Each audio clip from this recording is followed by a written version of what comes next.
Welcome students to the capsule 4 of this course, that is thin shells. So again, let us start as usual with the LMR, that is last minute revision of this topic, for which we have the first thing, what do you mean by a thin shell? So it is simple that if the thickness of a shell is very less as compared to its other dimensions. Other dimension means it can be radius, it can be diameter, it can be length. So if the thickness is very less as compared to other dimensions, then it is known as the thin shell. And why they are used? They are used to carry fluids under pressure. So if there is a fluid which is inside, so mostly thin shells are used for carrying fluids under high internal pressure. And whereas thick shells are used wherein there is internal as well as external pressure. Then how to identify? Then let us go to the topic how to identify whether it is a thin or a thick shell. So there is some relation which says that if T, that is thickness, is less than 1 by 20 times D, then it will be termed as a thin shell. And if it is greater than 1 by 20 D, it will be a thick shell. So simple relation, if it is less than 1 by 20 D, thin shell, greater than 1 by 20 times D is a thick shell. Then we have what are the different types of thin shells. So you might have studied this. There are three different types. The first type is the cylindrical shell or cylindrical thin shell. Second is a spherical thin shell. And third one is the hemispherical thin shell. Now, what do you mean by hemispherical? So it is having cylinder. Okay, if you can observe, it is a mixture of these two. So I can say that hemispherical is equal to normal cylindrical shell plus the spherical shell. So if you observe here, this part, from this part to this is the normal cylindrical shell. And if I club this part and this part, it becomes a sphere. So it is cylindrical plus spherical shell known as hemispherical shell. Let us now see what are the different types of stresses acting on these cells. So the first one is the longitudinal stress. Longitudinal stress, as the name suggests, it is the stress acting along the axis of the load. So let us say if the load is applied along the length, so the stress acting on that part will be known as the longitudinal stress. And the other one is a circumferential stress. Circumferential stress means the stress acting on the circumference part. So if I make a diagram like this, let us say this is a shell or this is a thin shell of cylindrical cross section. So if the load applied is like this, or if the load is like this, it will change the diameter. It will change the length of the shell. So this kind of stress or the stress occurring due to this kind of load will be known as the longitudinal stress. And if I see it in the side view, if I make the circle, the stress acting like this because of the fluid internal pressure, there will be stress acting on this circumferential part also, which can increase the diameter of this. So this kind of stress are known as a circumferential or other name is a hoop stress. Normally it is denoted by sigma L and this is denoted by sigma C or sigma H. Then third one is the shear stress, which we all know it is tau. Then we have some formulas that for cylindrical shell, the sigma L, that is longitudinal stress, is given by PD by 4T and sigma C is given by PD by 2T, where P is the internal pressure, D is the internal diameter. Students make the mistake here. They take normally D as external diameter. Here D is the internal diameter divided by 4 times the thickness. And similarly C is PD by 2T.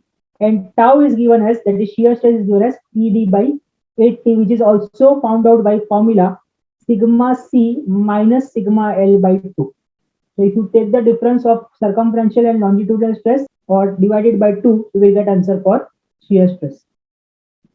So as we have for cylindrical shell, we also have it for spherical shell. Now, as it is a sphere, and it is a sphere, it does not has length. So there will be sigma L is equal to 0 because there is no length present there in the spherical shell. But there will be circumferential stress which is equal to PD by 4T. Again, if I want to find out shear stress, it will be sigma C minus sigma L by 2. So again, I will get the answer as PD by 80. The third type of shell is the hemispherical shell. Again, it has sigma L is equal to PD by 4TC. Now, what is this TC? Actually, this C is in the subscript. TC. TC means thickness of the cylindrical part. So, as we have seen there, this hemispherical shell is nothing but like this. It is containing of cylindrical part and the spherical part. So, this thickness here should be taken of TC, that is thickness of the cylindrical portion. Then similarly, we have sigma C is equal to PD by 2TC, where again TC is the thickness of the cylindrical portion. One important relation, that is thickness of cylindrical part to the thickness of spherical part, is 2 minus mu divided by 1 minus mu, where mu is the Poisson's ratio. Where mu is the Poisson's ratio. So if I make the diagram here again, so if this is a hemispherical shell, let us say this is a hemispherical shell having some thickness here and having some thickness here also. So we have this as the thickness of cylindrical part, and this is the thickness of the spherical part. So TC, thickness of cylindrical part, TS, thickness of spherical part. They both are given by the relation TC by TS is equal to 2 minus mu divided by 1 minus mu. One more important thing to remember is this one. For same maximum stress in both sides means on the spherical shell as well as on the cylindrical shell. If I want the maximum stress to be same in both these parts, the condition is TC by TS, that is the ratio of thickness in cylindrical part to the thickness in spherical part should be equal to 2. Next part, strains acting on thin shells. So till now we have seen about the stresses. Now we will see about the strains. So the first we have for cylindrical shell, longitudinal stress is given by PD by 4TE 1 minus 2 mu. Circumferential stress is given by PD by 4TE 2 minus mu, and volumetric stress is given by volumetric strain is given by PD by 4TE 5 minus 4 mu. And similarly for spherical shell, I have volumetric strain is equal to 3 PD by 4TE 1 minus mu. This relations can be easily derivable. So with this, let us go to the MCQ side of this topic. So the first question, calculate the bursting pressure for a cold drawn stainless steel tubing of 60 mm inside diameter with 2 mm wall thickness. The ultimate strength of steel is 380 MPa. So this line is worth noting in this problem. We are given that ultimate strength of steel is 380 MPa. Now we have seen two formulas or two types of stresses. Sigma L is equal to PD by 4T for a thin shell, and sigma C is equal to PD by 2T. Now, just from the observation from this sigma L and sigma C, you can see that sigma C is highest value than sigma L. Hence, I can say that maximum stress induced in a thin shell of cylindrical shape is sigma C. So, as now sigma C is the maximum stress, I can equate it to 380. So, therefore, I can write 380 is equal to P, which we are required to find out, into D, which is 60, divided by 2 multiplied by 2. Again, I repeat, this was the important thing. We don't have to equate this 380 with sigma L. We need to equate this 380 with sigma C, because sigma C is the highest stress which can be sustained. So on solving this, I will get, therefore P is equal to, I will get 25.33 Newton per mm square, which is nothing but option number A. So this is your correct answer. Let us go to the next question, which says, which of the following stress, also known as hoop stress? So this we have already seen in our LMR, that circumferential stress are also known as hoop stress. So answer will be D. Next question. A pressure vessel is classified as thin when, again we have seen that for a thin shell, T should be less than 1 by 20 times diameter. So just on rearranging things, let me read the options given.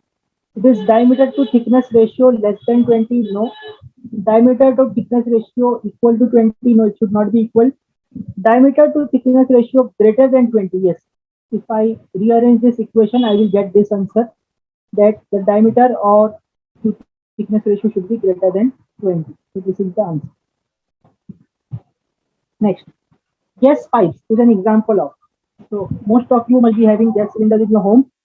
So you must be seeing that the pipe from cylinder to the stove or to the gas is a thin shell. It is carrying a fluid that is gas and high pressure in that pipe, but its thickness is very much less as compared to its diameter and length, hence it will be termed as a thin shell. So answer will be B. Next, the longitudinal stress in cylindrical shell. Direct question. Longitudinal stress, you all know that sigma L is equal to PD by 4T in cylindrical shell. So it will be answer option B. Answer is B. Next question. A thin cylindrical shell 4-meter long, that means length is given to me as 4 meters, is subjected to, okay, diameter is given 1.2 meters, so it will be D is equal to 1.2 meter, which is equal to 1.2 into 10 raised to 3 mm. Then is subjected to an internal pressure of 1.5 Newton per mm square. Find that P is equal to 1.5 Newton per mm. And the thickness of shell is given to us 14 mm. So I will let T is equal to 14 mm. And what is required to be found out? Required to find out is sigma C and sigma L, circumferential and longitudinal stress. So we have the formula sigma L is equal to PD by 4. So P is 1.5, P is 1.2 into 10 raised to 3 divided by 4 into 14. So on solving which I will get answer as 32.14 Newton per. So the only answer having sigma L 32.14 is this one, that is D. So I will mark this as option without calculating circumferential stress. So if you want to calculate, you also know that circumferential stress is twice the longitudinal stress. So it will be simple 64.28 Newton per. I'm sure this is again option C. This is the correct option. Next question. A pressure vessel is classified as a thin shell if diameter to thickness ratio is greater than. So again, same question is asked, but just by reframing the word. So we know that it should be greater than 20. So answer will be D. Next question, same. A cylindrical shell 3-meter long. So 3-meter long, that means L is equal to 3 meters, which will be equal to 3000 mm. 1 meter in diameter. So 1 meter in diameter, so I write T is equal to 1 meter, which is equal to 1000 mm. Is subjected to internal pressure of 1 MPa. So pressure is given to us as 1 MPa, which is nothing but 1 Newton per mm square. Thickness of shell is 12 mm, so I write T is equal to 12 mm. Find the circumferential and longitudinal strain in the shell taking E is equal to 210 GPa. So if E is equal to 210 GPa, it will be 210 into 10 raised to 3 MPa, that is Newton per mm square. And Poisson's ratio, that is mu, is given to us as 0.3. So thing asked in the question is longitudinal and circumferential strain, for which we have the relation EC is equal to PD by 4P3 1 2 minus E. We have already seen. So just substituting the values, I will get P in terms of P, I will get 1 into E, which is 1000 divided by 4 into 12 into E. E is 210 into 10 raised to 3 multiplied by 2 minus mu is 0.3. So on solving this, I will get answer as 0.00017771. It has no units because it is strain, which is the ratio of two similar quantities. So if I go by options again, the only option which is giving me this answer is B. So I can tick mark B without solving for E of L. And for E of L also you can solve if you want by the formula. EL is equal to PD by 4TE 1 minus 2. If you substitute in this formula, you will get the answer as 0.0000416. So this is the answer which we will get. This is the answer option B. Next question. The ratio of stress to the maximum shear stress. Okay, let us find out. Hoof stress sigma c is given by the relation PD by 2t, and maximum stress, that is tau, is given by the relation PD by 8t. Now we need the ratio, so I will write sigma c upon tau is equal to PD by 2t multiplied by 8t upon PD. So this gets cancelled, this gets cancelled, and 2 ones are 2. So I will write sigma c upon c, that is ratio, is equal to 4, which is nothing but option. So this completes the topic or the capsule 4, which was on the hinge shell. So you can see the almost all the problems or the concepts are based on the formulas. So if you remember the formulas and the LMR which I have just shared with you, you can easily crack all the questions on hinge shell. So thank you for attending this. In the next module or next capsule, we will be starting with the topic on shear force and bending moment. Thank you.